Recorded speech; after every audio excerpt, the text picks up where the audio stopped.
Well, we set out to cover all 8 candidates before the candidates tournament starts, and that starts in a little over a week, actually. So by presenting Anish Giri tonight, we will succeed in covering all 8 candidates. So you know who we are, no need to go into this. The candidates tournament starts March 11th, and it's in Moscow. And that means that with the round time starting at 2 p.m. Moscow time, that's 5 a.m. our time. So if you're a serious fan or if you're an early riser, you can get up and watch those games in their entirety. Or if you're like me, you're going to roll out of bed and join the games in the middle game. But the first round pairings are up. Actually, all the pairings are up. It's a double round robin, so everybody's going to play every other candidate twice. And we know that Giri is playing Aronian, so the subjects of our 2 most recent lectures.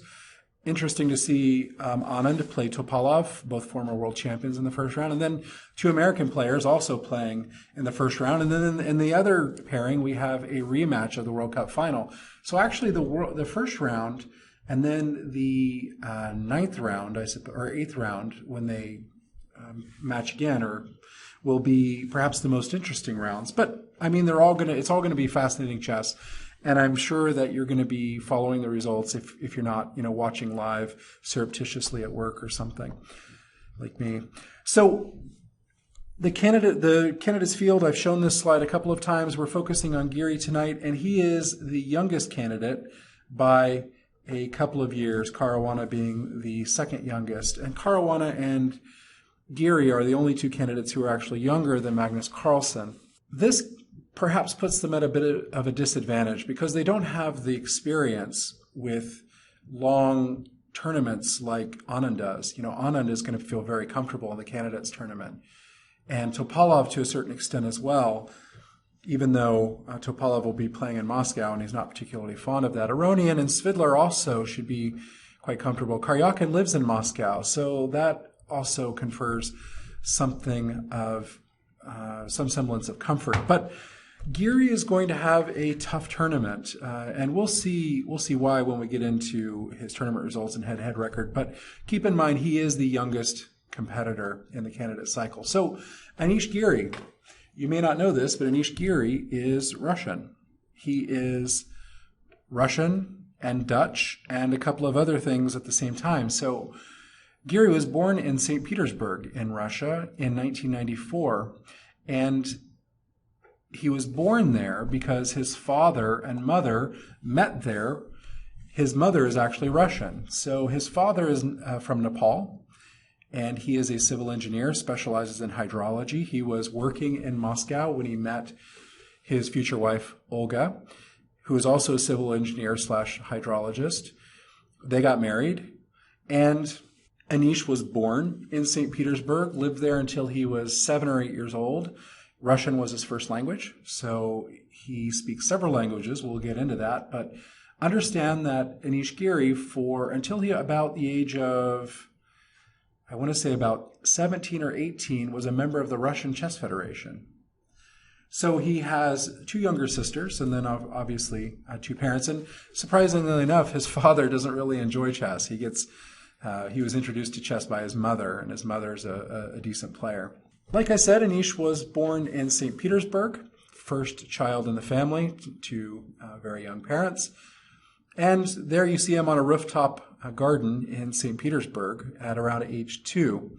His father, and I'm getting this quote actually from the preface of a book Anish Giri wrote about his junior years until about age 20. Very good book. I'm relying on it extensively for tonight's lecture. But he says his son learned things very quickly. Now, this shouldn't surprise us. Many of the champions and subjects of our presentations have been very smart people. Fischer comes to mind.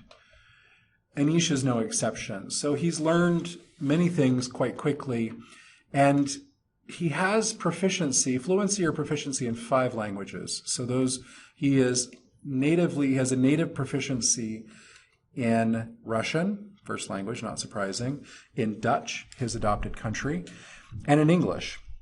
He also speaks Japanese and Nepalese quite well, so he is a polyglot. A lot of Anish's personality, his temperament, his values are transmitted by his parents. And this is why I'm focusing quite a bit at the beginning of this lecture to tell you so much about his mother and father, because many of the things that Anish does and many of the activities he devotes himself to, and I'll go over quite a few of them later on, are transmitted by his parents. And at 21, this is not surprising. He's lived with his parents 90% of his life thus far, so we shouldn't be surprised about that. But understand that he was a very intelligent child, a very energetic child, a very curious child, and someone who was independent and determined from a very early age. Now, his father says determined, Anish says lazy, but there's two different, there is focused laziness too. So at the age of 8, Anish's parents moved to Japan, specifically to Hokkaido, because Anish's father is going to do some research and work on his PhD in hydrology. So Anish and his family moved to Japan, where he spends the next 7 years. So he goes to school there. He continues to fly to Russia from time to time to visit family, to play in tournaments. He's also flying to Nepal from time to time to visit family. And you know that chess is obviously very important in St. Petersburg. St. Petersburg has a rich tradition of chess going, well, let's come full circle. The first lecture we presented was around Nimzovich. And I told you that Nimzovich grew up in Riga, Latvia, which is west of St. Petersburg. And I told you Peter the Great thought about moving the capital of the Russian Empire from St. Petersburg to Riga. And so I mentioned St. Petersburg in the first lecture we ever did, and I mentioned it many, many other times. I mentioned it in the Soviet School of Chess when we talked about the siege of Leningrad, now called St. Petersburg. I've talked about it when we've talked about Svidler. Svidler still lives in St. Petersburg to this day. I've mentioned it for many other lectures. Alyekin studied in St. Petersburg. I've talked about it for many different players, and so it is one of the most important chess cities of the world. Then he moves to Japan, not Tokyo, not Osaka. No, he moves to, I don't want to say a remote or isolated place in Japan, but he's not in a bustling metropolitan center, and he's not in a center of chess. So he instead spends his time on other things, table tennis, most notably, badminton, soccer. And he still continues to practice, and he still continues to be a member of the Russian Federation, and he goes and competes in Russia from time to time in their junior championships. But his chess development probably doesn't progress as quickly in Japan as it would if he would have stayed in St. Petersburg, but don't worry, he's almost 2,800, he's fine. So he did win the U12 Russian Championship in 2006, so that puts him among the best Russian youth of his era, of his generation, and that's a pretty impressive claim. So there is quite a bit in his early life that indicates that he would progress quite quickly. So he started chess around age 6, and in St. Petersburg, his mom encouraged him to play, and then when he started beating his mom regularly, his mom and dad started taking him to a local chess club. There he started working with trainers, caught the attention of local chess aficionados and club directors, and started receiving coaching, and then continued that coaching while he was in Japan. He still continued to be taught by his his Russian trainers, and then he would commute back and forth, and that's quite a flight, to continue to play in tournaments. So parents certainly did make some sacrifices for Anish to continue to play chess at a competitive level. So let's look at some of Anish's early games. I'm going to talk a bit about him becoming a grandmaster, and he's not quite to this point, but at age 12, Anish was under 12, at 11, he was under 12 Russian champion, and at 12, he was well on his way to becoming an international master, and people suspected that he was well on his way to becoming a grandmaster, and what better way to see that than through his early games. So, as always, I'll turn it over to Warren for the analysis part. So the first game we're going to look at is actually not characteristic of the young Anish Giri. Anish Giri was a very aggressive player. He liked romantic chess. He much preferred to checkmate someone after sacrificing all his pieces rather than slowly winning in the end game like he did in this game against Yuri. But this is a really interesting game because it shows that at a young age he had a lot of maturity and the ability to win in a way other than just forcing through checkmate. If you look at the players and the candidates, I mean, I think you could say almost all of them are essentially universal players, maybe with the exception of a guy like Topalov or Nakamura, who clearly have tendencies to more aggressive play. But Giri, like pretty much everyone else in the candidates, is essentially a universal player. So let's look at how he squeezed Giri in this one. So we have a French, and all of White's play is pretty typical. F4 is trying to support E5, because obviously Black is trying to undermine the pawn with C5. So White's trying to give that pawn some support. And now first Black plays A6. C5 right away would not be a good idea because of what? Yeah, knight B5 would just be essentially crushing, because you threaten knight C7 and knight D6. So there's no time to castle, right? If you castle, you just lose the rook. So first, Black has to play this preparatory move. Now, simple development.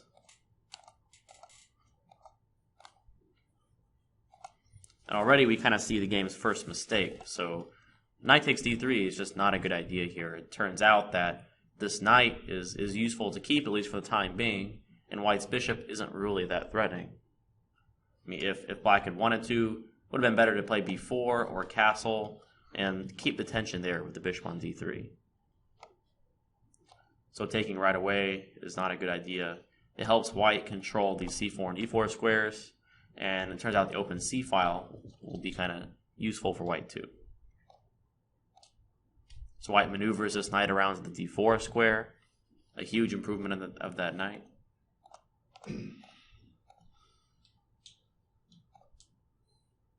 Now, like I had alluded to earlier, White threatens rook c7 when he'd be really active, so Black has little choice but to try to challenge that.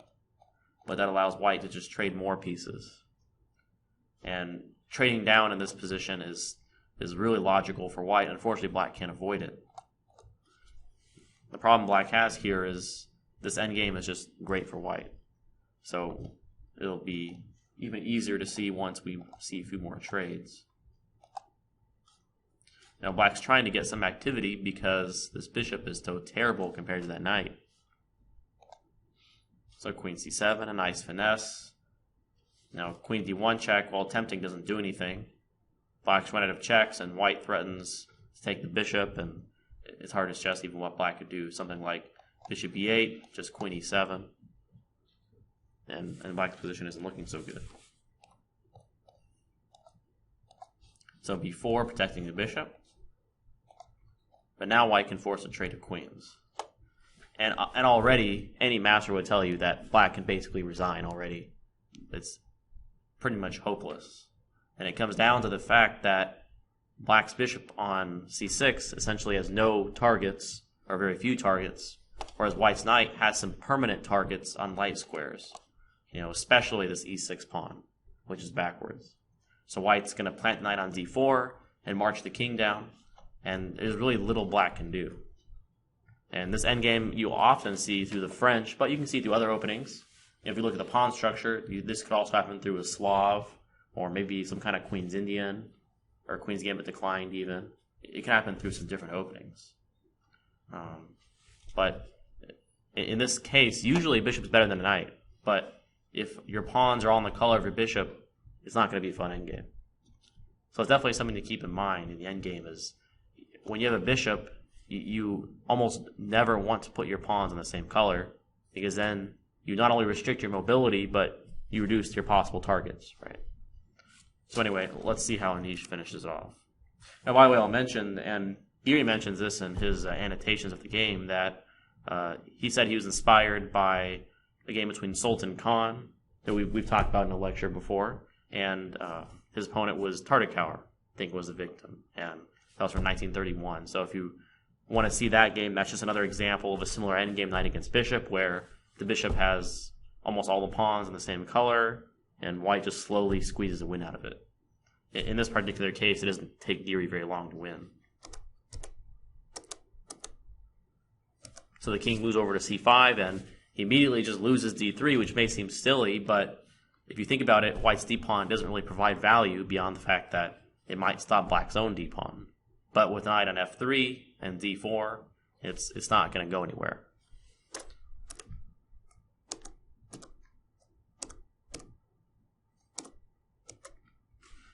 Now, king g6 may look silly, but it's hard to say what else black can do. If you play king e7, then just king b6. So no matter what black does, it's not going to be a fun endgame. So like I said, that d-pawn's not going to run away. Can't push it because the knight would just catch it. So black just has to basically wait around while white finishes him off. And here black just resigned because once the king moves out of the way, you just take the bishop and then play king down, and there's no stopping the pawn from queening on e8, right? So it made it look pretty easy, and it was easy, and it comes down to the fact that black's bishop was just terrible. So just a really classic win from surprisingly young Giri. So any questions on this one? Really simple, but really instructive too. I mean, it's kind of obvious looking at this game, I think, but sometimes you can forget it in your own games. And now let's take a look at a game that would be more typical of Giri when he was younger. So this is the kind of swashbuckling attacking game that I'm talking about.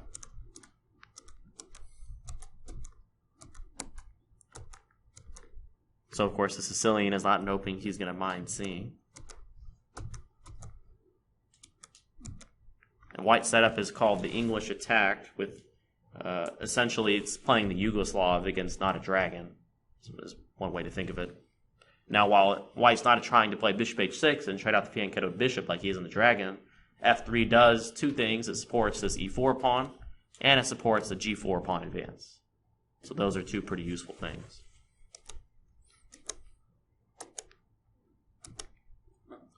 So white makes no subtlety about it. No.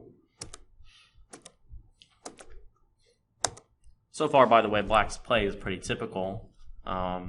Giri does mention a couple things. So, black has other ideas besides bishop b7 here.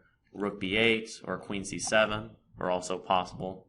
Now, one downside of bishop b7, by the way, is that it blocks the b file, which, as you'll see, that could be useful to keep open for black in attacking. And one thing he does mention is this cute trick here. After bishop b7, it may look a little bit awkward for white because black threatens bishop c6, and defending that knight can be tricky.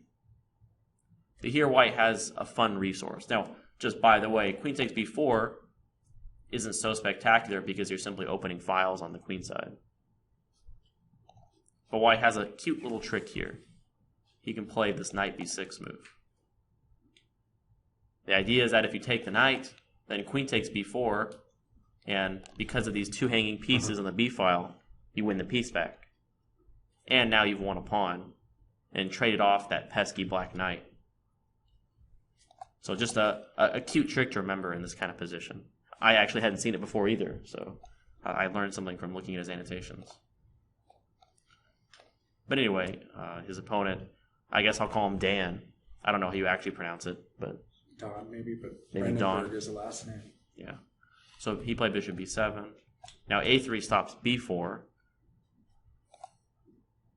It does slow down black's attack to stop b4, but when black does achieve b4, it will make it a little bit worse because the b file will be open towards white's king, right? So it's good and bad. And now bishop h3. So Giri already had some ideas with this. Now you'll see some of white's typical attacking ideas later here. But he does mention in his annotations that in retrospect, maybe bishop h3 wasn't necessarily the best idea. It might have been a better idea to play something like h5 right away and try to get on with the attack. But bishop h3, and you'll see what his idea was with this move. Defending the f3 pawn. And now already black kind of begins to slip a little bit. Giri actually mentions that knight c4 would have been a really strong move, and after it, white probably slightly worse. So we'll see this hacking idea later, but white could try g6 and then h5. But in this case, it doesn't work out so well. Black can push, and if white tries to open up, white can now block out the bishop. And he mentions that although black's king looks airy, there's no way to break through here since the g-pawn just blocks everything that white could do. And black threatens knight takes a3, because knight on c3 is defended by b2. So this wouldn't really be so great for white. So at this point, his opponent could have still beat back the attack. But he brought the knight back, which turns out to be too slow. And now again, we see this typical g6 idea. And the whole point, of course, is to try to force an open file, just without any loss of time. And this makes bishop on h3 seem well placed, right? Because black can't play f takes g like he can sometimes in this line. So the bishop on h3 is well placed for that.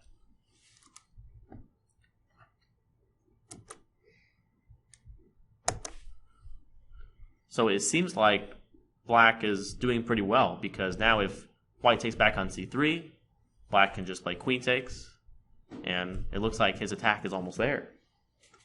But Giri had a surprise for his opponent here. So white to play, well, what should you do? What's that? Exactly. The point is that white makes a threat. So what is white's threat here? Yeah, so white threatens rook h8, followed by queen to the h file, and then mate on h7.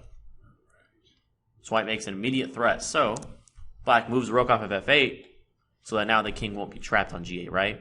The same tactic doesn't work anymore, because the king could slide over to f8, right? But rook h8 anyway.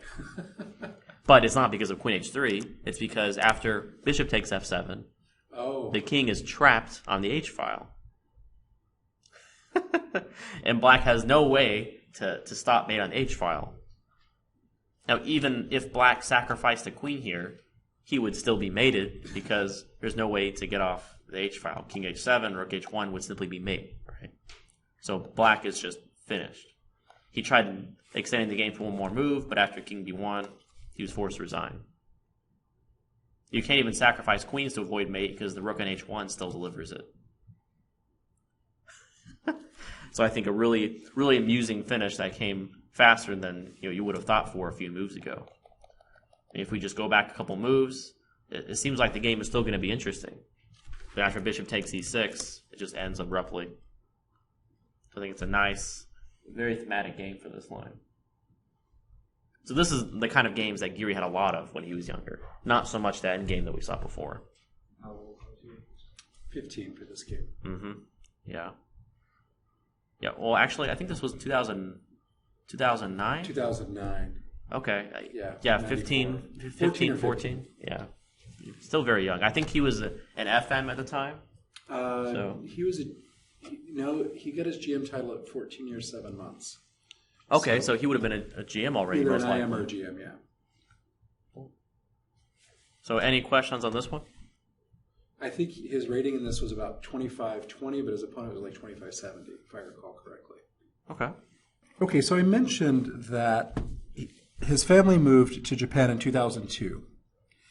And then in 2008, specifically February of 2008, the family moves to the Netherlands. Now, you have two parents who are hydrologists. I don't know if there's any better country in the world for a hydrologist to work in than the Netherlands, the lowlands, right? Literally the lowlands, and a country that exists because of a very developed dike system, because otherwise a large part of it would be underwater, right? So hydrologists are certainly highly valued in the Netherlands, and there's a lot of research that goes on there, and this works out very well for his father. Now, his mother by this time has I don't know if she's worked part-time perhaps, but primarily she's taking care of the children, although she is certainly well-educated in her own right. But moving to the Netherlands, specifically to Rijswijk, native Dutch speakers for mispronouncing your city there, is a small little suburb. I don't know if suburb is right. Maybe enclave is better, of The Hague. So they used to be two separate towns, but The Hague has grown and kind of encroached essentially. And now one is, Rijswijk is essentially a suburb of The Hague. And his family has lived there ever since. So since February of 2008, Giri has called Rijswijk home. And so he went to school there, went to high school, graduated from Grotius College. College is actually our equivalent of high school or secondary school. His favorite subjects there, as you might imagine, having two scientists for parents, were physics and chemistry and math and geography. And he did very well in school, graduated. And he then decided before he was going to go to college that he was going to take some time to try to be a professional chess player. So that's what he's doing right now. He graduated high school, I believe, in 2013. So over the past couple of years, he has been playing chess professionally and putting his studies on hold. But, we'll see if that continues. He may try to balance both, or he may devote himself uniquely to chess, or he may retire from chess at an early age and go back to school and become a scientist like his parents. It's hard to say. It's premature. But, going to the Netherlands and playing chess in some ways was a great benefit. Obviously, you are in Europe, and if you've been in Japan, which is quite isolated from the chess community, and you're now living in Europe, which is kind of the center of the chess community, recall from our Caruana lecture that Caruana's family moved to Spain intentionally so that he could develop as a chess player. You now have access to all these different leagues and all these different coaches and all these different tournaments. And in fact, it's in the Netherlands or after moving to the Netherlands, that Giri obtains his first GM norm at the age of 14. And then at 14 years, 7 months, and I believe 2 days, they say there, he becomes a grandmaster. So he gets his third grandmaster norm, and he starts playing in Dutch Open Championships. So 2008, he moves to the Netherlands. By 2009, he's already doing pretty well. And he's already established himself pretty firmly in the Netherlands. And he becomes, at the tender age of 15, the Dutch Open champion. Now, you saw one of his games. Warren showed you that fast attacking game from the Dutch Open Championship. Here's another one. This is, so Giri is black. It is black to move. And I'll give you about 30 seconds to think of what Giri played in this position. Any thoughts? I'm sorry? Rook takes bishop, maybe? Rook takes bishop was not. Yeah, rook takes bishop looks good to me. Okay. I mean, yeah, because if queen g3, then queen takes c2, king a1, rook d1, and then white has to trade the rook on g1, and then it's mate after that. Mm. Interesting. I'm not sure why you didn't take a rook. And if Rook c takes takes, b3. then queen c2, king a1, a takes b, threatening b2 mate, and queen takes a2 mate. Well, maybe this is one of those situations where rook takes d3 is correct. Giri just had a different idea in mind. He played a takes b3, which at least on paper looks like it achieves the same thing. White played a takes b3? Yeah. Or black played a takes b3. No, I mean, white played that after. Oh, no. White played queen g3. Oh, okay. Yeah, the game continued. A takes b3, queen g3, rook takes d3. Then he played rook takes d3. And then it was resign time. Oh, okay. Then white resigned. Could black have immediately played rook takes d3 before taking a takes b3? I'm not sure. I'll have to look into that. This is indicative of how the game Warren showed, and this game, this position here shows Giri was trying to think about how to attack faster than his opponent.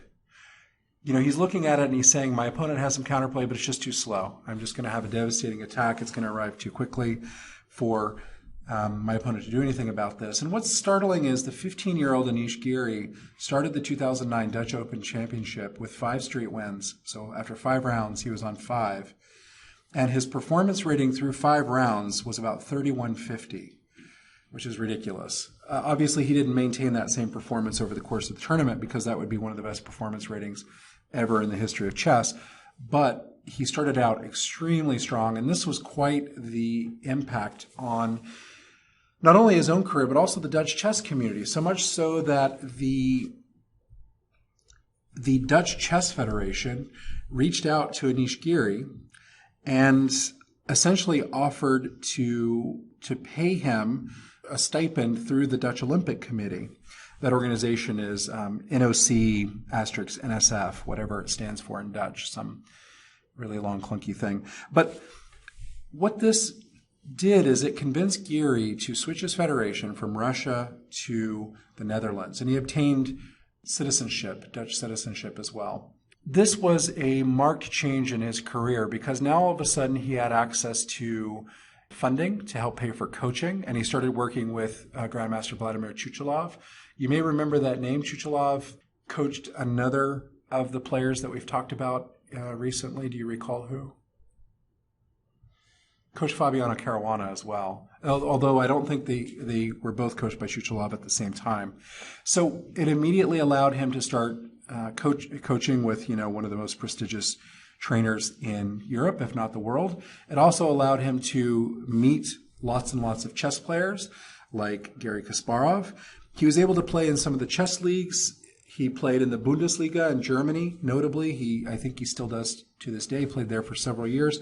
Played in Spanish chess leagues, won. French chess leagues, won. Played in Russian chess leagues, won there too. Incidentally, Fabiano Caruana was his teammate on in a Russian chess league. I would not want to go against a team with Giri and Caruana on it. That would be pretty darn scary. And so he's getting a lot of experience. So it's not just that he gets the opportunity to get Grandmaster norms, obviously rating and GM title, that's cool, but it's that he's getting a lot of experience with the top players in the world, and this is really, really important for his development. Obviously, Caruana went to Europe for this exact reason, and now has come back to the U.S. He also, incidentally, entered into a relationship with Viswanathan Anand. Little known fact, when Anand was preparing for Topalov in the 2010 World Chess Championship, he had a number of members of his team, and Anish Giri was one of those members. So Giri is 15, 16 years old at this time, and he travels to Spain, where Anand has a house, and stays there for a couple days and trains with Viswanathan Anand. And, to this day, they have a convivial relationship.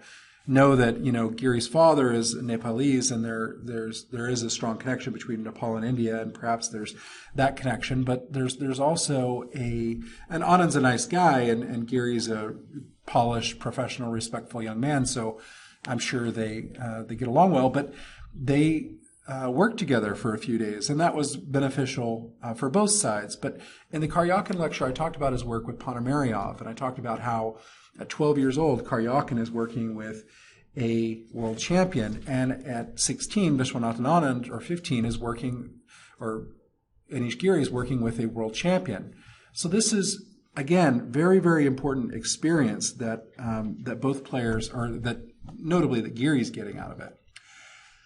So what other tournaments did he win? Well, he won Chorus Group B in 2010. That was a pretty breakout tournament. Not Group A. Group A would be the highest section. He wasn't quite there yet, but if you look at some of his competitors, we recognize Naiditsch and Wesley So, and we recognize Erwan Lamy, who is also a Dutch player. Paramarjan Negi still has the record for the second youngest grandmaster after Karyakin. So it goes Karyakin, Negi, and then Carlsen, a very talented player and also a very talented writer, incidentally. So there are quite a few players in there. Akobian, we know Akobian because he lives and trains in the United States. So there are quite a few players in there, and Giri had a great tournament. And this is kind of him breaking out into the big leagues. We know in chess there are different strata, and being a grandmaster, okay, that's fine and dandy, but there is a strata above that, and it's what we colloquially call a super GM. And this is when Giri is starting to break into those ranks. So this is when he's starting to get invited into the big tournaments, like the World Chess Cup. And he's getting paid to come and do exhibitions. This is in Vienna. And so his reputation is growing as well, and the opportunities being put forth to him are also growing.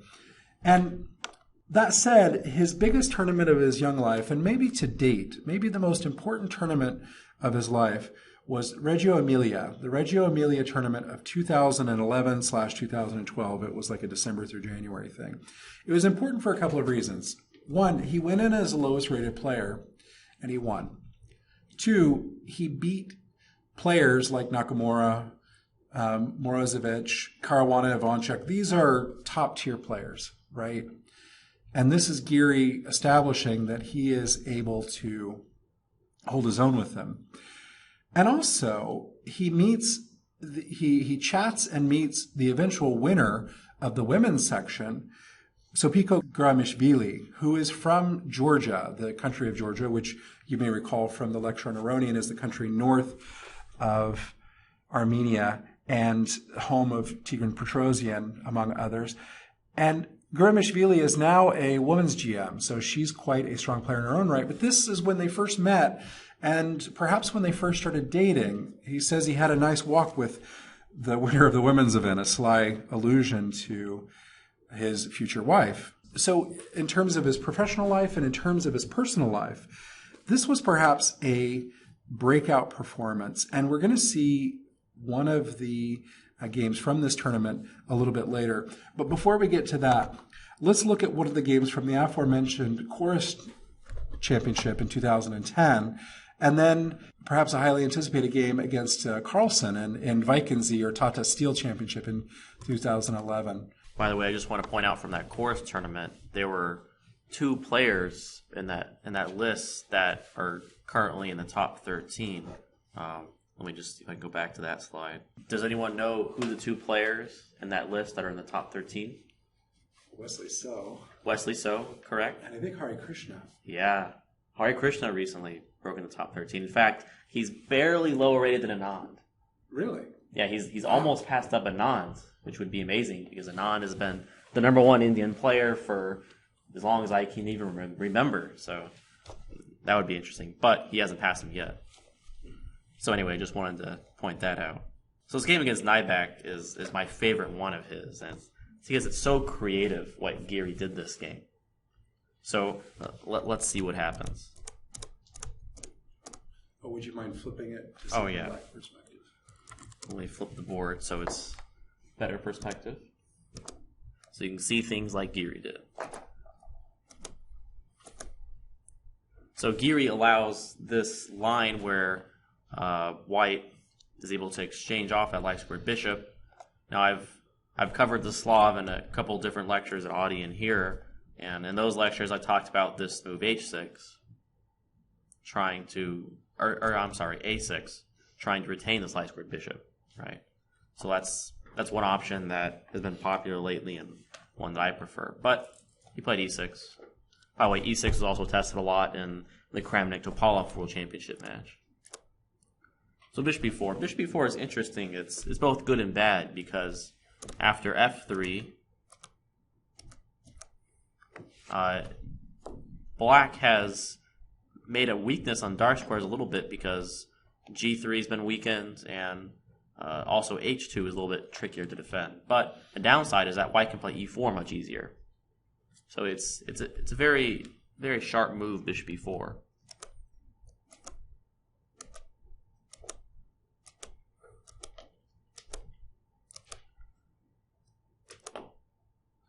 And Giri came up with this interesting idea here.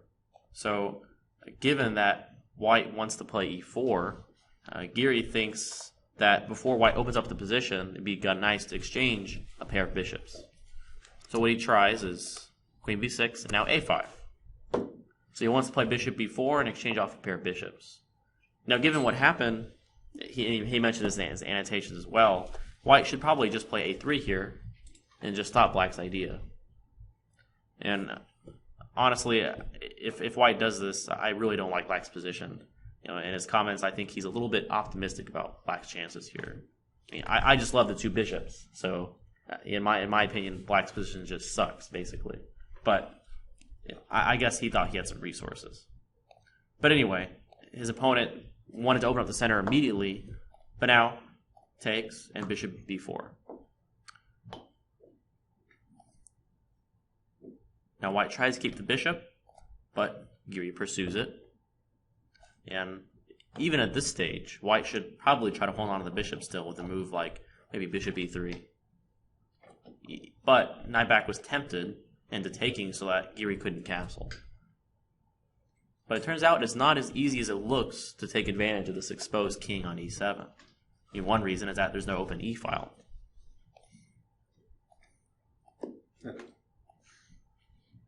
And now c5. And this move, if you want to be objective, it's probably not good. And Giri does mention this to his credit. It was probably better, he mentions, to just play king f8, followed by rook e8, and try to get some pressure against white's center as fast as possible. But with c5, he's trying to set up an attractive bind on the dark squares, which he kind of achieves with some help from knight back. Now, probably best, and he mentions it too, is just something simple like king b1, and keep the tension there, because taking on d4 would only help white open up the position. So it probably wouldn't be that great. But knight back pushed d5 with the idea of pushing his pawns forward with e5 and d6 and just overwhelming white. But now Giri played just a really, really nice move. So let's see if you can find what he did here. So remember, as black, you want to try to blockade those white pawns. But how do you do that? Push the knight? Yes, blockade the pawns. So you mean knight e5? Knight e5. So knight e5 is possible, but then white can play d6, followed by rook d5. And black has a problem because you'll have to retreat the knight back, because otherwise you'll lose c5. You know, for example, something like this, and that's a problem.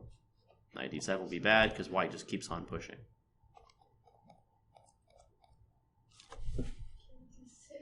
Yeah.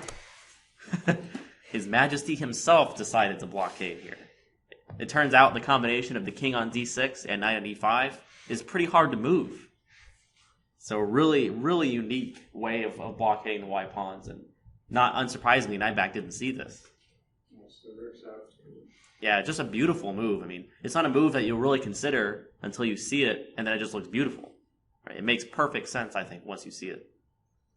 And Giri mentions that after the game, Nigel Short, went up to him and he called it a nice move, so to speak. I guess Giri really enjoyed it, except he used more colorful language. You can probably imagine what he told Giri, but I guess Giri said he really enjoyed his comment a lot. It's a really fun read. But anyway, so this is just a great move. It's very enjoyable to see this. I mean, at this point, black's position is just a lot of fun to play. This is not a position I want to play for white, because like the previous game where we saw in the endgame with the bad bishop on d7 with all the pawns on light squares, it's kind of the same story for white here with the bishop on f1. It's hard to find a useful target for that bishop, whereas black can just blockade the white pawns and then attack. b5, just simply attacking on the queen side.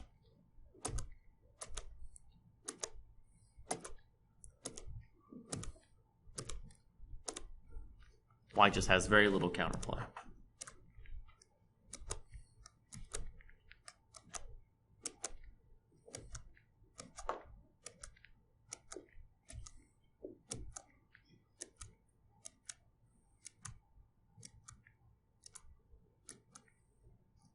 And now white just resigned. Black will either take the rook, or if white takes the knight, then win the queen with the rook pinning the queen, right? So just kind of hopeless.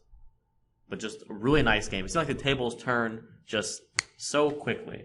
In just a couple of moves, white had this nice looking initiative, and then one moment later, his pawns were fixed, and he was just basically dead.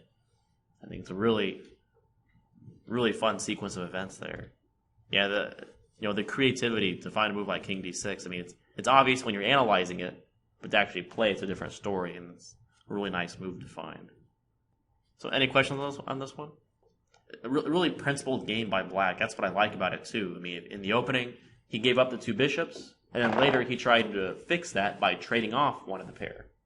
Because two bishops is a really significant advantage, but just bishop against knight, it kind of depends on the situation. It's not always such a great advantage. So trading that is a very principled idea. And then blocking the white pawns. Again, really principled. It seems ridiculous since you don't often use your own king to blockade pawns, but it was principled nonetheless. That's what I like about it. All right. And now let's look at his win against Carlsen, which is really relevant considering he's playing in the candidates, right? So at least unlike Nakamura, he can claim that he's actually beaten him before. So, and what I like about this game is looking at the rating difference. There's over 100-point rating difference. And that is just huge. I mean, especially at that level. Because if you're not aware of how chess ratings work, it's essentially a bell curve. So the more and more out you get, the harder it is to get every single rating point. You got to earn it a lot. So at that level, that's a huge difference in skill level. It's not the same as a 1700 playing an 1800. It's a very large skill gap, But on this day, apparently, it wasn't so. And I really like the way Giri talks about this game too.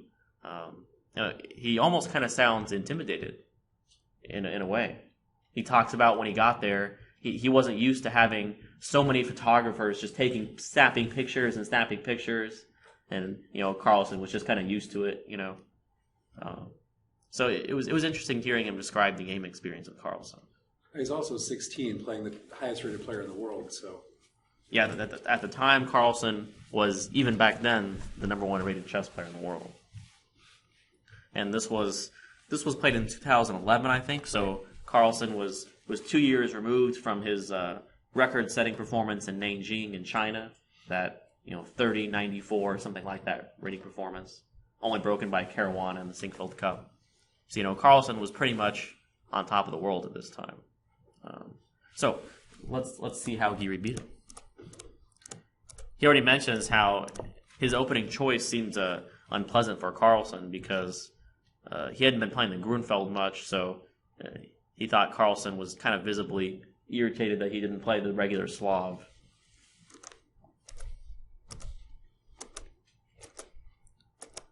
So we have a Neo Grunfeld.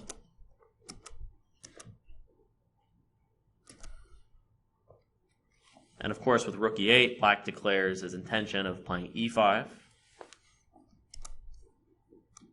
And Rook E1 is kind of a waiting move for White in a sense. So E5 is a typical idea, but it's not necessarily so great right away because after E5, White could just push on D5. And this bishop on G7 will be locked out. So pushing E5 is necessarily the greatest idea. So A5 is a very nice waiting move. Gives Black space on the queen side, prepares possibly A4, and Black could use A5 with the rook or the knight maybe. Definitely an improvement in the position. And here Carlsen came up with essentially a dubious novelty with Queen D2. Now, normally the big main moves here are Queen C2 and Queen E2, both of which are trying to move the queen out of the way so White can play Rook D1 and line up that rook with the Black queen, trying to make it uncomfortable. But I guess Giri said that the commentators were joking that Carlsen got confused whether Queen C2 or Queen E2 was the best move, and so he picked the in-between. It must be, somewhere in the middle. And now Giri calculated very nicely. So E5 is a typical idea, but normally you don't necessarily want to play it too early, and you'll see why. So E5, D5, and White defends the pawn since Black was attacking it again.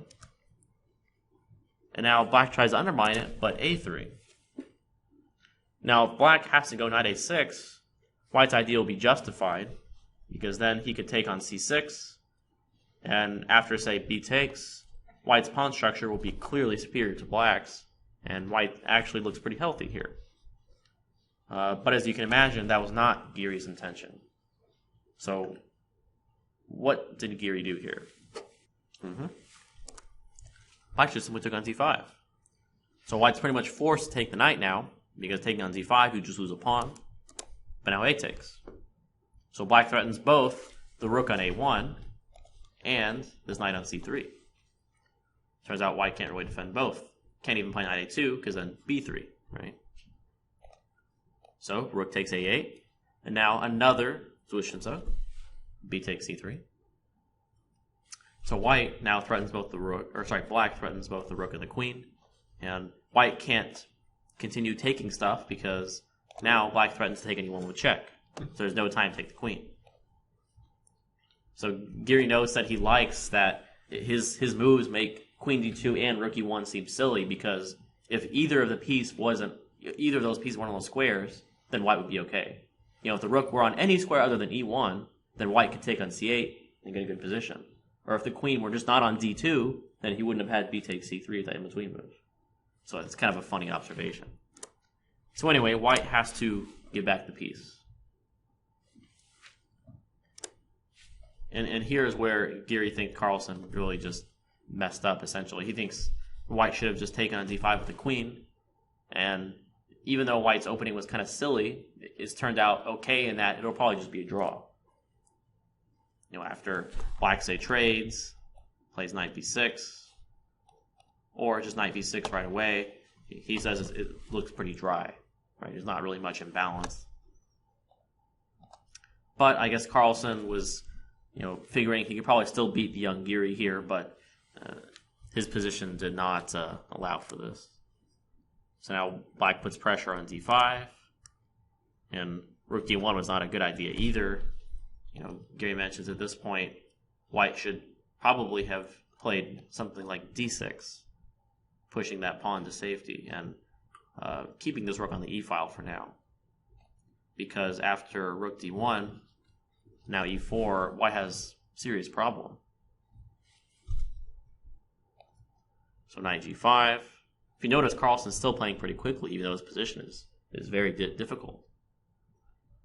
And now black to play, played e3. Attacking knight on g5. So white has no choice but to play here to attack b6. But it doesn't help. Queen takes. And now how do we finish off? Black to play and win. So rook takes e3 is good, but it's not quite as clear. That's what he did. So just a simple counterattack. So white has no time to take the knight because the rook on d1 hangs. And if f3, we make another in-between move, either knight a4 or knight c4.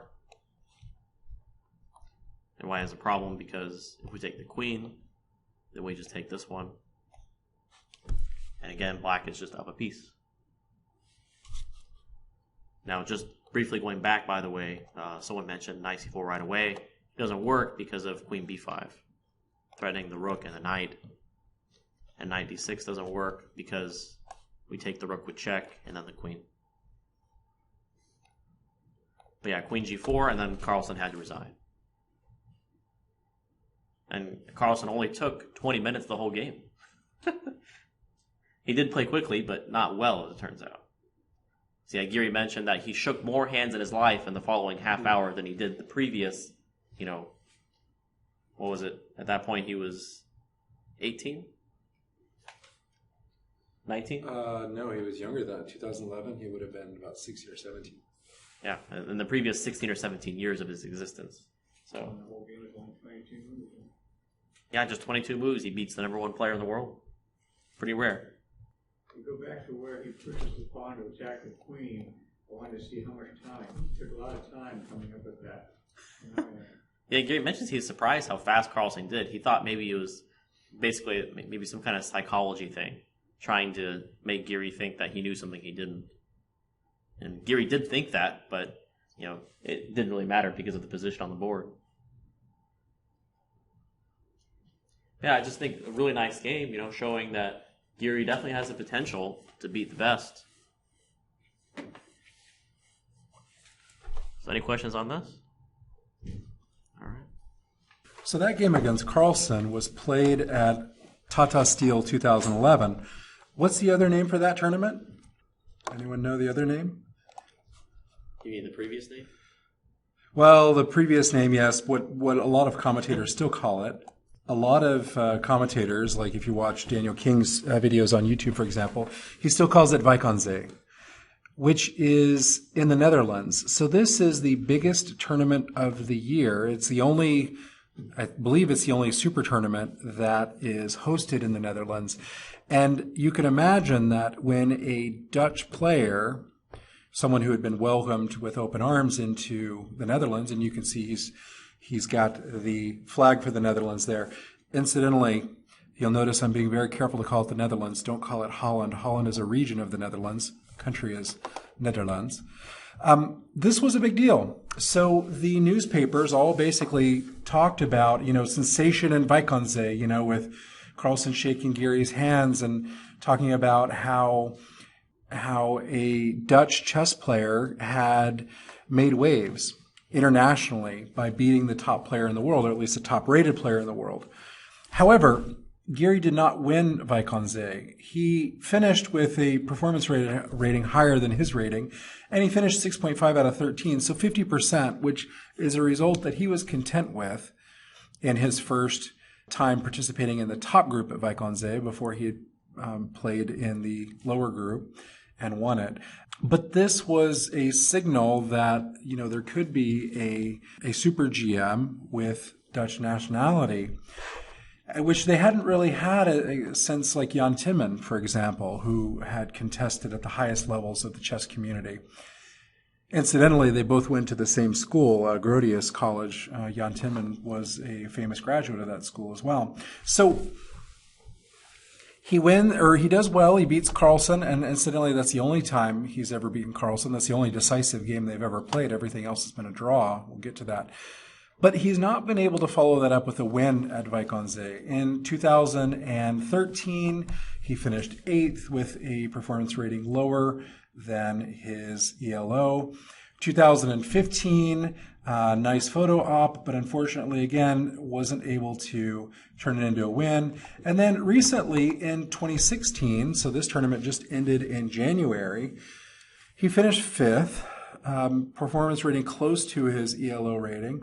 But you can see he's 2 points behind the winner, Carlsen, and essentially tied for 4th.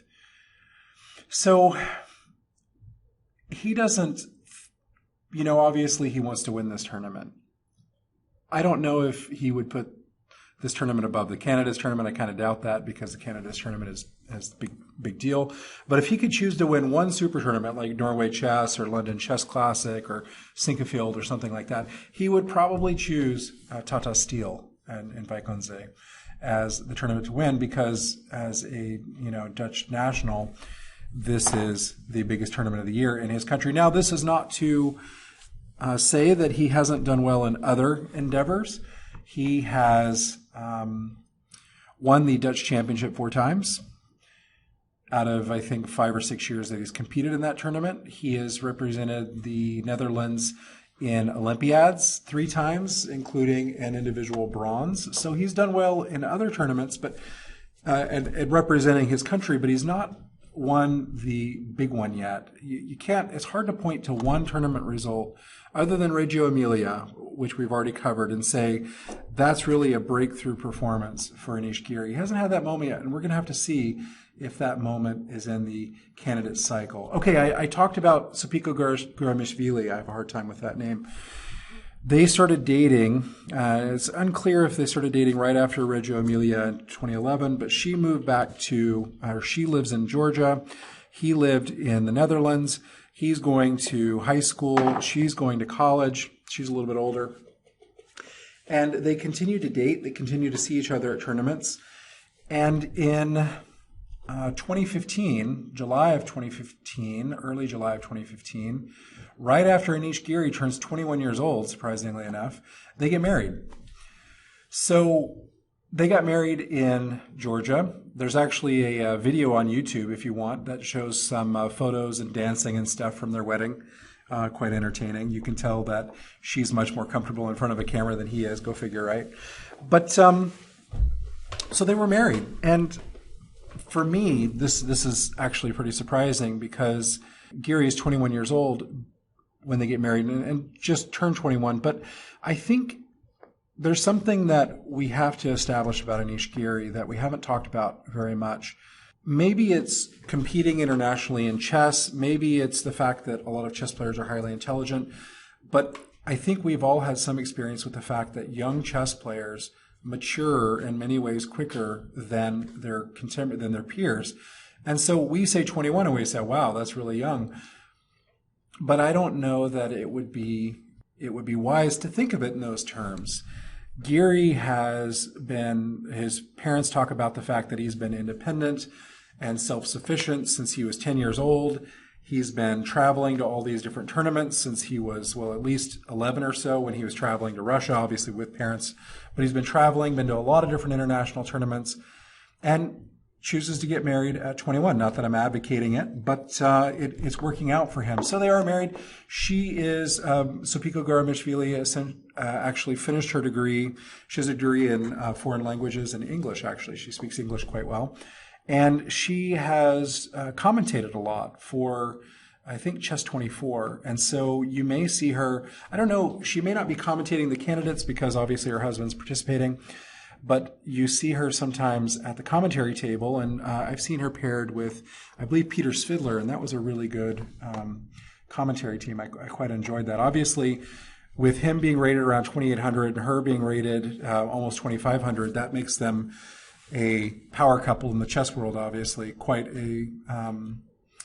Both quite strong players. She has a couple of other chess ventures. She has some video series out there, and she still actively plays as well. So it's quite an interesting relationship. Okay, so the marriage thing is there. He's distinguished himself internationally. What else do we need to know about Giri's personality? Well, he's friends with a lot of the various chess players, his contemporaries. There he is on New Year's Eve with a very happy-looking Fabiano Caruana. Fabio's like, It's hilarious. A little half smile. But he and Fabiano have quite the connection. I mean, they're both close in age. They played for a couple. I mentioned they both played on that Russian team in the team league. They They've been to a lot of the same tournaments. They've been coached by the same person, and he seems to get along well with Caruana. He seems to get along well with Anand, with Aronian. So it's not surprising that a young man like Anish Giri, who's poised and respectful and articulate, it's not surprising that he gets along well with some of his contemporaries. Now, Peter Svidler, you may recall from that lecture, said, well, I don't really have any friends among the other players because we're all quite competitive. That said, he's on good terms with the majority of them. Anish Giri has also done quite a few things that are pretty remarkable for his age. He has done quite a bit of charity work, particularly to benefit Nepal. Nepal is a very populous country. It has somewhere around 30 million inhabitants, which puts it something like 45th or 50th in the list of most populous countries in the world. But in terms of its economic development, it's not even in the top 100. It's still considered, if you want to still use the old classification, as a third world country or as we'd say now, a developing country. And while they've made great strides in improving their economy, it's still a country that has quite a few challenges. And Giri has done some fundraising to help support particularly the youth, educational initiatives. And that's surprising for someone of his age. He also writes prolifically. Anish Giri wrote a book about his first 20 years of life in chess. My junior years, I have it cited in the works cited at the end. And he's an articulate writer. He's written extensively for New in Chess. He's done quite a few interviews. He's done quite a few postmortems. And he is surprising in his articulacy and his willingness to engage in these sorts of activities. I must give him credit. His website is, without any comparison, the best player's website I've encountered in all of these lectures I've done. Some of them don't really even have a website. Topalov, for example, doesn't even have an active website. Some of them have a website, but it looks like it's cared for by a team of other people and it doesn't have much content. Some of them have a website that looks pretty polished, but it's not updated very much. Giri's website is not only updated frequently, It also contains a repository of games that he's annotated, either his own games or other people's games that he's annotated. It has extensive reaction to kind of what's going on. He posts recaps of tournaments and recaps of his year. Has tons and tons of links and tons of photos. And it is a repository of information. On the one hand, you might say, well, it's not surprising that the youngest person is, maybe the most comfortable with technology or whatever, but I don't think that's it. I think it's just a willingness on his part. And this really speaks to what I was talking about earlier. To understand Anish Giri, you need to understand his parents. You need to understand the ethics that they transmit to him. These ethics of hard work, humility, professionalism, ethical treatment, conscientiousness, these sorts of values. He certainly manifests them in his personal life. Now, all that said, Anish Giri likes to have some fun. He is known for his excursions on rest days, whether he's on the beach in one of these little, I don't even know what those contraptions are called. I've seen them, but I don't know what they're called. Or whether he is, jumping and acting silly near a geyser and near Reykjavik, or whether he's playing soccer with Magnus Carlsen there, or whether he's touring a museum with Hu Yifan and Magnus Carlsen with the famous Vermeer painting in the background. He makes the most of his rest days. And you know what? Good for him. He's 18, 19, 20, 21 years old. He's getting to travel the world, do something he loves, play chess.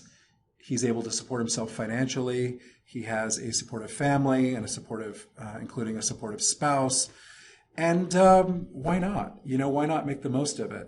If you see as a soccer fan, although maybe Magnus Carlsen is still the bigger soccer fan, he is quite adept at table tennis, enjoys playing table tennis. There have been several other players we've covered who have been strong table tennis players as well. And, he talks about, gaming with his friends. He talks about, he writes for New in Chess, and he's active on Twitter, and he's active on social media. On top, and then, until a couple of years ago, he was doing homework, in his spare time. So it's tough to balance all this, and I'm intrigued to know how he finds all the time. But now, obviously, that he's out of school, he has more time to devote to chess. And we'll see if that manifests as an improvement in rating or standing. He's already near the top in terms of rating, so it's just the tournament results that we're going to see if they follow. But before we get to that, let's look at our last game, and this is from his breakout tournament, Reggio Emilia 2012, against Ivanchuk, who is a very experienced player and a very dangerous player. And we're going to see how Giri, at a earlier age, managed against a dangerous opponent like Ivanchuk. Now, if you don't know anything about Ivanchuk, he's very eclectic, both in personality and in his openings. He plays pretty much anything and everything when it comes to the openings, which is good and bad because it makes it really hard to prepare for him. He basically can't, because he can play anything and play it pretty well. But one downside of playing every opening is that you know a little about a lot. So you don't have the depth of knowledge in your openings that you might have if you specialize. He's pretty much the opposite of, say, the American Conrad Holt. The Conrad Holt, American GM, he plays the same openings every single game. Very easy to prepare for, but, he has his openings analyzed out to move 30 or so, right? Whereas a guy like Ivanchuk just knows pretty much everything. So, we have a Bogo Indian, named after the famous Aoyakin pin cushion, Bogo Lubao.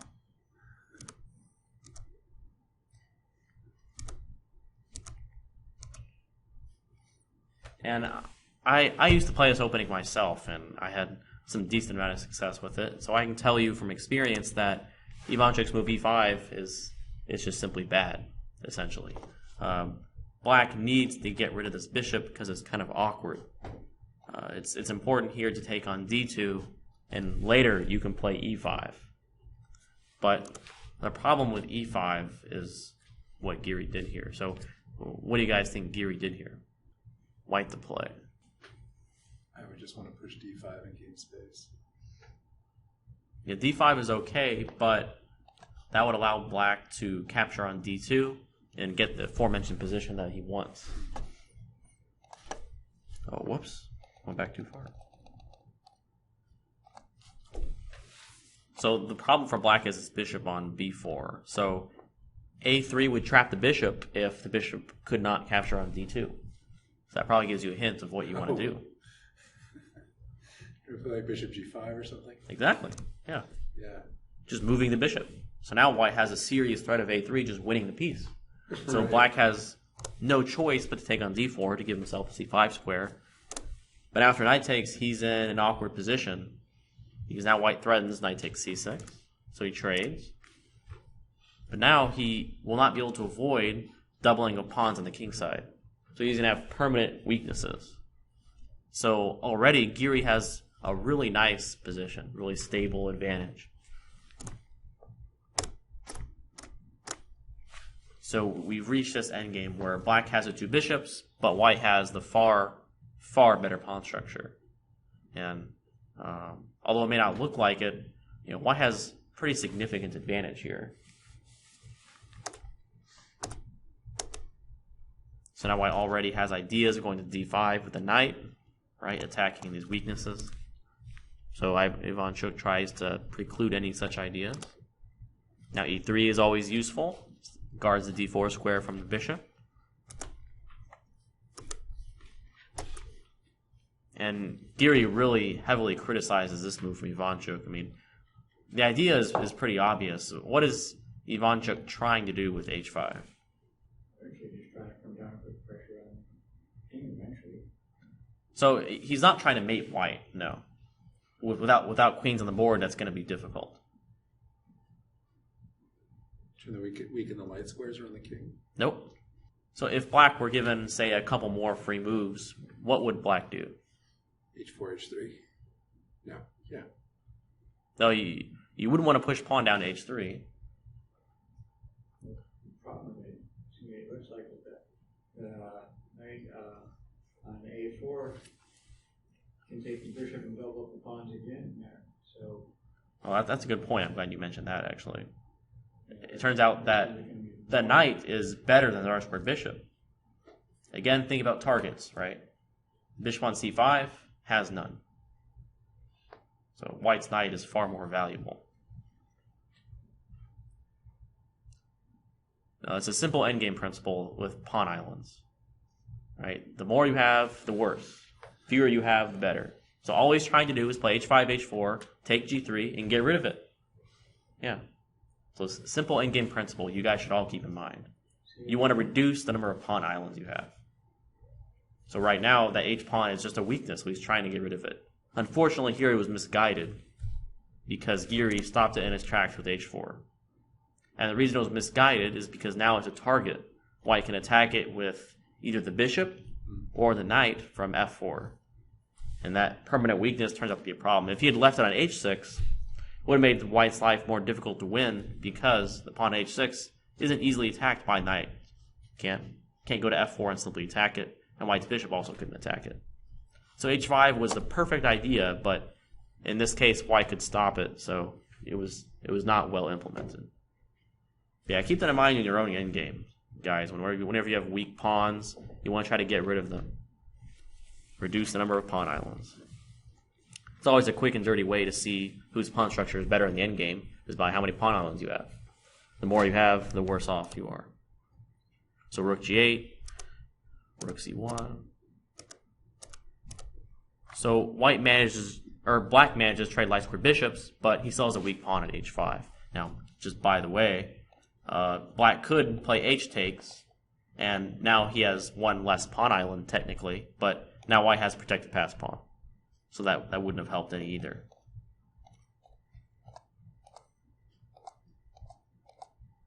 And as I mentioned, white has no interest in taking that bishop since it's not really well placed. He's more interested in getting that knight to f4. And now it reduces his rook to just passivity.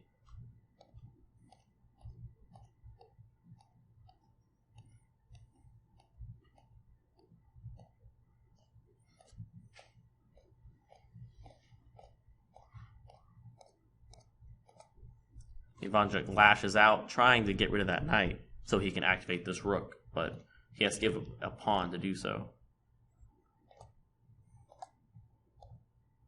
So finally he trades a knight, but he's left down a pawn, and the ones he has remaining are all isolated.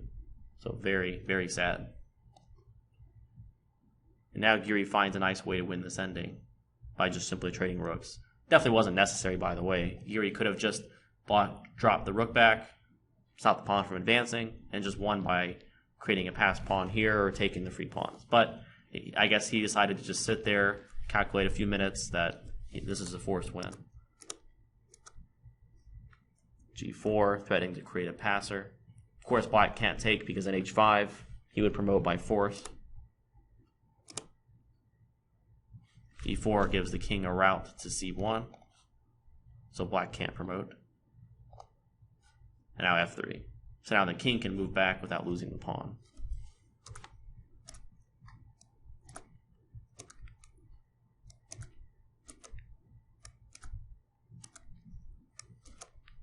And now white to play and seal the game. Yeah. So the whole point of H5 is you stop black from approaching your pawn on H6. So black is in Zugzwang, basically. If black moves the king, anywhere it goes, H7 will then promote. Yeah, and Giri actually talks about how he wishes Ivanchuk had a pawn on B3 to make it even more, aesthetically pleasing, right? So even if Ivanchuk had another passed pawn, it wouldn't have mattered, right? Because of the fact that if the king moves, you just promote the pawn. Yeah, really thematic idea in pawn endgames, by the way, with when you have two double pawns like that, blocking the king from approaching the other is a pretty nice idea. So a pretty satisfying endgame win, that's for sure. So yeah, any questions on this? He played the endgame really instructively, I think, by stopping Ivanchuk from exchanging that h-pawn, just a really instructive moment. And also not exchanging the knight for that bishop, recognizing the fact that the knight had targets and the bishop did not, so he was better in that case. So important things to think about there. All right. What now? Well, the candidates tournament is coming up soon, and we know that Giri is preparing quite actively. He is now working with a coach by the name of Vladimir Tukhmakov, who is he was born in the USSR, but now he lives in Belgium, which is a hop, skip, and a jump from The Hague. So it's probably a 90-minute drive or so. It's not far at all, shorter train trip. And they've been working together for a while now, starting in about 2014, I believe. And you may recognize the name of Tukhmakov because he was one of the strongest players in the USSR for many, many years. Going back to around 1968 to the 1980s. He was one of the top players in the Soviet Union and a very stacked Soviet Union. We don't hear about his name very much because they still had the Tals and the Smyslovs and the Karpovs and the Kasparovs. So they had super great depth. But if he would have been at any other country in the world, he would have been probably if not their top player, one of their top players. And we're actually going to talk about Tukhmakov next month when we talk about the USSR versus the world, number 2, because he participated in that tournament as an alternate, and he came in and delivered some pretty strong performances, which helped, spoiler alert, the USSR win that match series. So we're going to be talking about him next month, but understand that Giri has been working with him for a while now, and we know that he's going to be preparing quite diligently for the candidates tournament. He's not played anything since Tata Steel in January to free up his schedule to play in the candidates tournament. So currently, Giri is the number 4 player in the world in terms of his rating. And you can see on that list that you have to go down to number 30, Richard Rapport, to find a younger player. Yu Yangyi, by the way, is about a month older than Giri. So he is the youngest player in the top 29, if you will. And the only player, or the next youngest player, granted a year or two younger than him, is about 80 points lower. And at that level, that's a huge, huge gap. So he is one of the most promising, one of the most talented youths currently playing chess. And we'll see what happens with, say, Wei Yi. But So he is firmly ensconced in the top 10 and has been in the top 10 for all of 2015. He's not had the breakout performances I mentioned. He's not won any of the big name tournaments. He didn't win like Norway Chess, or he didn't win Sinquefield, didn't win the London Chess Class, didn't win the Grand Prix series or anything like that. But because of his high rating, he was able to get a seed into the candidates tournament that way. So we'll see if he can have the tournament performance, to back that up. But when we look at his head-to-head record against the other candidates, it's mixed. He has a poor record against Aronian. He has a poor record against Karyakin. He has a decent record against, Anand, Nakamura, Svidler, Topalov. So, and then Caruana perfectly even. But what jumps out to me when I look at this is the high number of draws. Now, obviously, against Topalov, that's a little different. It's been very sharp, their games. But in his other matches, he has far more draws than decisive results. And so you don't win the candidates tournament with draws. Obviously, being able to hold a draw is a crucial skill to have in a long tournament. And being able to draw, upon demand, like Caruana did when he cruised to victory in Sinquefield, is a really important skill to have as well.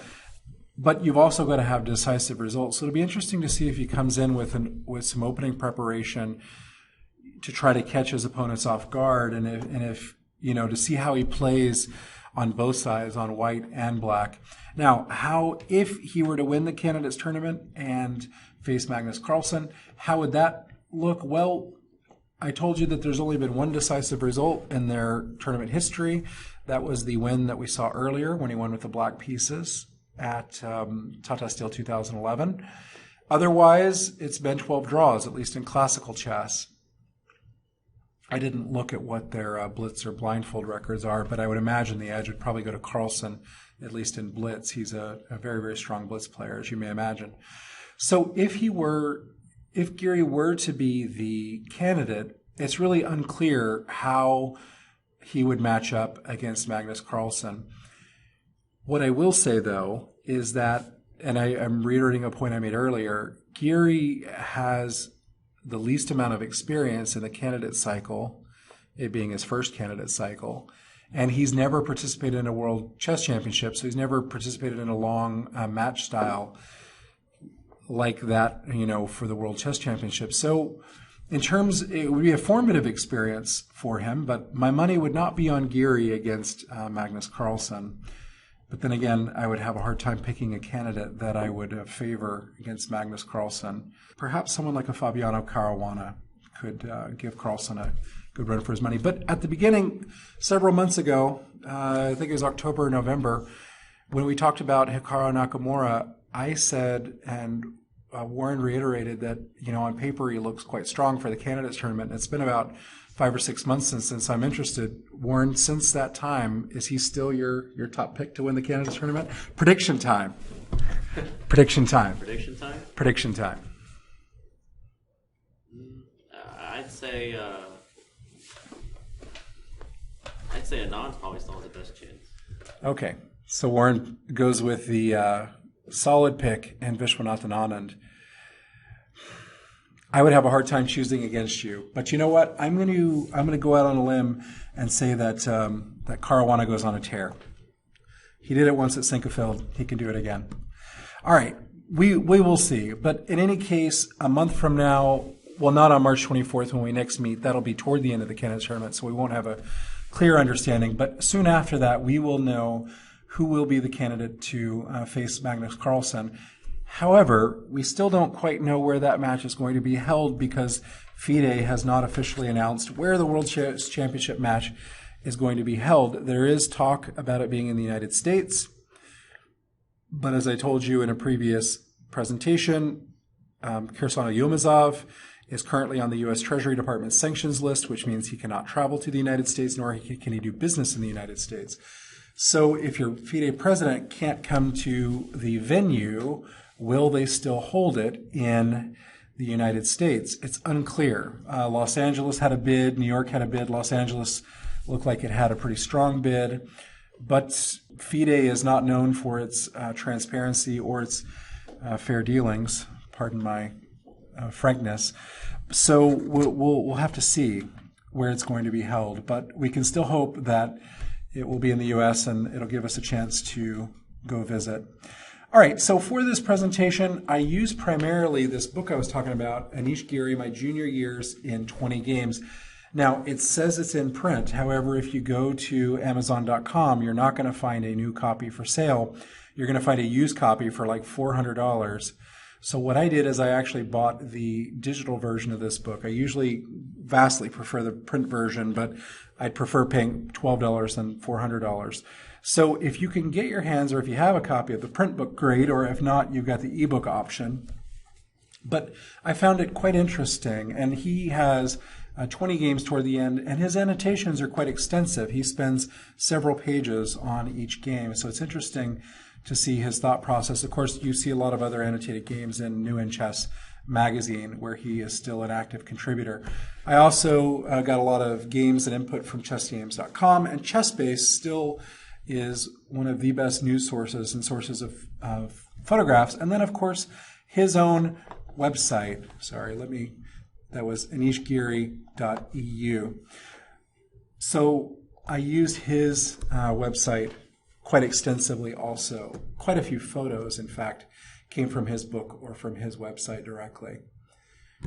As always, we welcome your questions. Can't claim to be experts on Giri or know everything about him. He's still quite young, still quite a bit of development there, but as usual, whenever I research these players, it actually increases my, I don't want to say my rapport, but it increases my interest in them because I learn a lot of things about them that I really like. And Giri is certainly a strong example of that.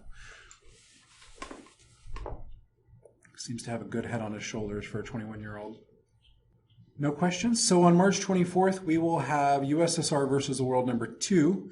This is a little different. We've not done a presentation on a tournament yet. We've done presentations on players who have participated in some tournaments, and we've discussed a couple of those tournaments several times in several ways. But this, we're going to be looking at how the tournament was organized. Spoiler alert, Raymond Keane was quite involved. We're going to be looking at kind of the stakes, USSR versus the world. What did that mean in the cultural Cold War? We'll be looking at the players, some of the personalities on both sides.